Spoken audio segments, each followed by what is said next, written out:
Gilmore Girls gets therapized, respecting boundaries and accepting influence, or not. We're going to talk about Jess. He's finally got Rory. What's he going to do?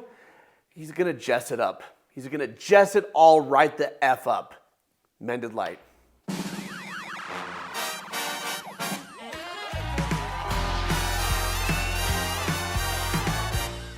Okay. I'm going to rein in my anti-Jess bias that you all have called me out on, justifiably so. I know he comes from a broken home. I know that there's a lot of hurt and pain there. There's a human being underneath all of that. And I know that in later seasons, he grows into someone really special from what everyone's told me. I'm going to have empathy and compassion for all of that while still calling him out on his bullshit. Okay? Okay. I have no choice but to agree. So we're going to talk about respecting boundaries and accepting influence. And he has never seen what a healthy relationship looks like. I'll give him that. So he doesn't necessarily know how to show up as a loving, supportive boyfriend. And boy, does he not. Hey there. Hey. Wait, stop. What? Stop. What are you doing? Come on. Rory.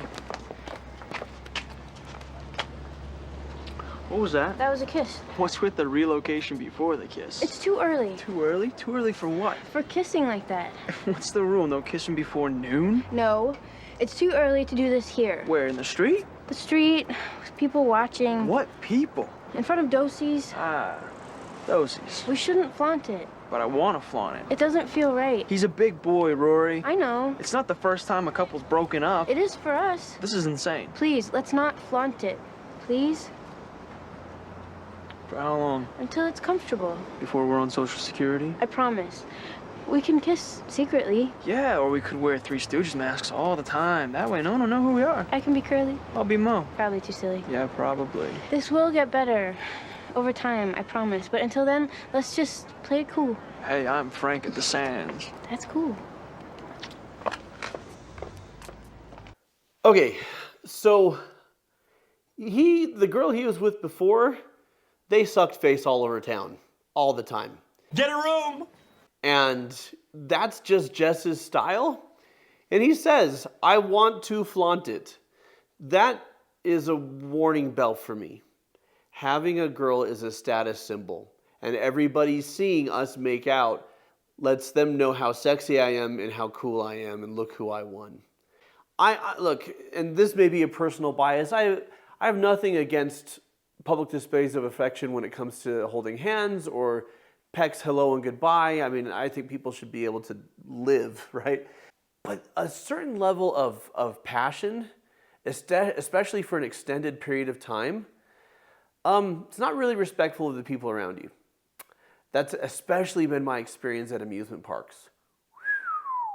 Yeah, I learned where babies come from on It's a Small World, just by observation. I'm cringing already. Anyways, so I'm not a fan of that. Secondly, the fact that he grabs her right outside the grocery store where Dean works to make out. And he basically says, I want him to see it. And he's a big boy, he can handle it. But what is he saying here? He's not saying, Rory, I miss you. I have passion for you. I want to connect with you. He's saying, I want to do this right in front of your ex-boyfriend who gave me crap all the time that I was trying to steal you from him. I want to declare victory. And in fairness, right, Dean just bullied Jess in the alleyway. And so Jess might be using this to get back at him. But that's my entire point, is this is not about a connection between two people. This is about status and sticking it to your enemy. Not a fan. And then when Rory draws a clear boundary and says, this doesn't work for me, Jess's response is to argue and to push back. So not super great at accepting influence or respecting boundaries so far, though he does go along with it. You know what just occurred to me? That we are very fortunate to have good teeth. Yes, very fortunate. Can you imagine if braces were involved in this interaction? It'd be a bloodbath. This isn't just grown-up me. I can't catch my Teenage breath. me would be like, Supposed stop to. sucking face in front of everybody. Gosh. Thursday night is the Stars Hollow High Winter Carnival. Oh, yeah? Yeah, I thought we could go meet Lane there. Nope. But it'll be really fun. They'll have really bad games and really bad food, and the marching band will play, and... Rory, I'm doing some of my best work here, and you're just talking right through it. Come on, let's go to the carnival. I don't go to these stupid town things. You went to the Bit of Basket Festival. You went to the dance marathon. That was when I was trying to get you. I now have you. That means I don't have to go anymore. You're serious? That was a heart attack. But it'll be fun. We can have our own fun. I can't miss the Winter Carnival. Rory, come on. Well, I never have. I can't. Just go with me, please. Look, how about you go to the festival, meet Lane, and then I'll hook up with you afterwards. Jess. That's my final offer, ma'am. Fine. Fine. We're gonna walk right in front of a car one of these days. Tell me again that Jess is so great and how hot he is. Go on. Go ahead and tell me. I'm right here. Oh, okay. Maybe later. Right now, yeah, I did those things because I was trying to win you. Now that I have you, I don't have to do them anymore. I don't even need to therapize that or break it down. Until next time, folks, keep shining. Just kidding, just kidding. If you can't see it, I don't know what to tell you. Yes, there has to be a balance in a healthy relationship between supporting your partner and being there with them for things that matter to them and not doing things that you don't want to do or make you uncomfortable. There's a bit of give and take and figuring that out. It's different for every couple. But Rory's really excited about doing this with him, and he's just like, nah. What matters to me is what matters to me. Tell me I'm wrong, and tell me why I'm wrong. I'd really love to hear, because I'm not seeing it. I dare ya! Boy, it's pretty out tonight, isn't it? Sure is. Like a snow globe. Mm-hmm. Sparkly. I mean, I don't think a night comes any prettier than this one.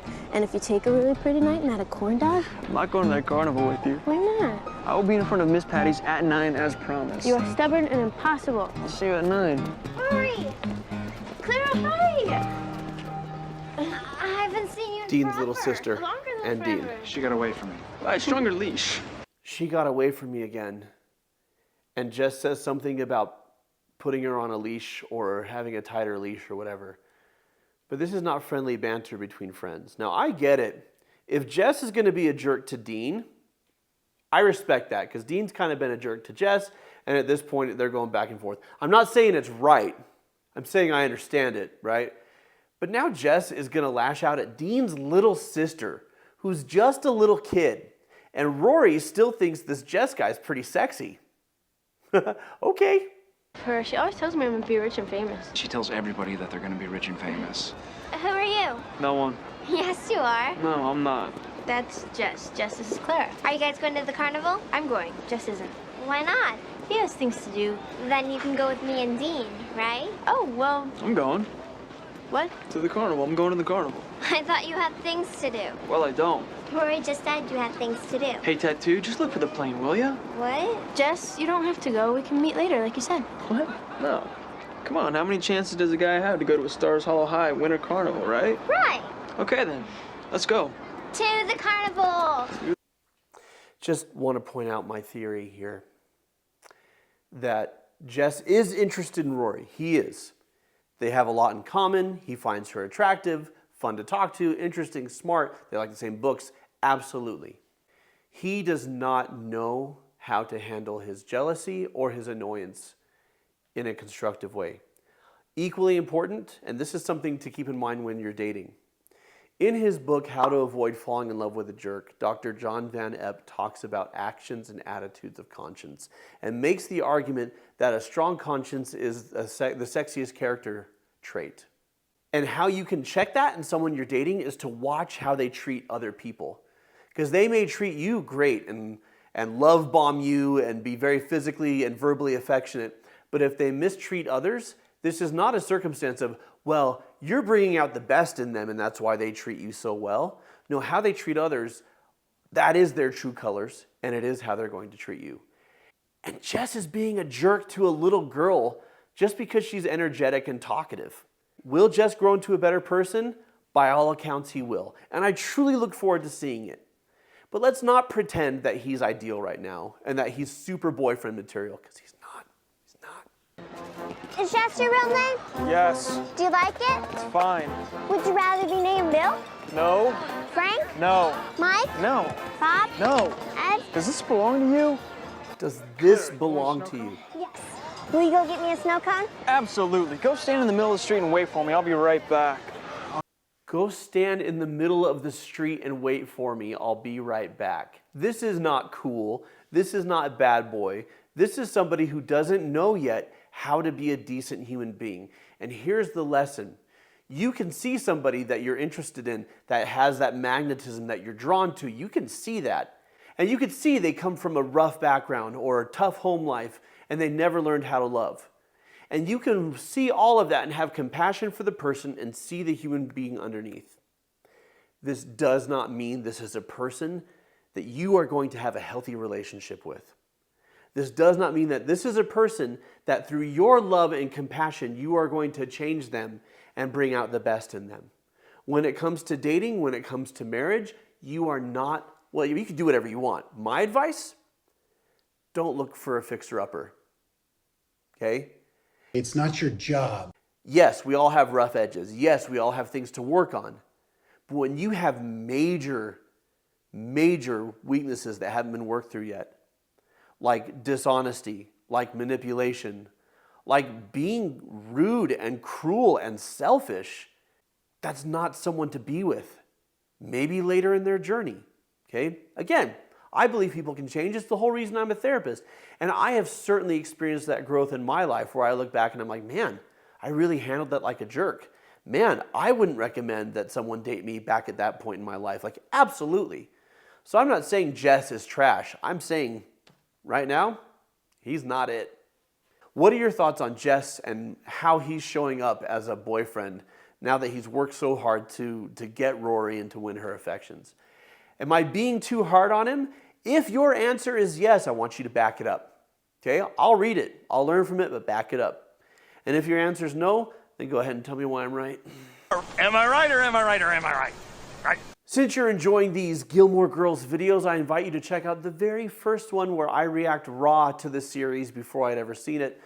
Turns out some of my ideas were pretty spot on, and some of them could have used a little work.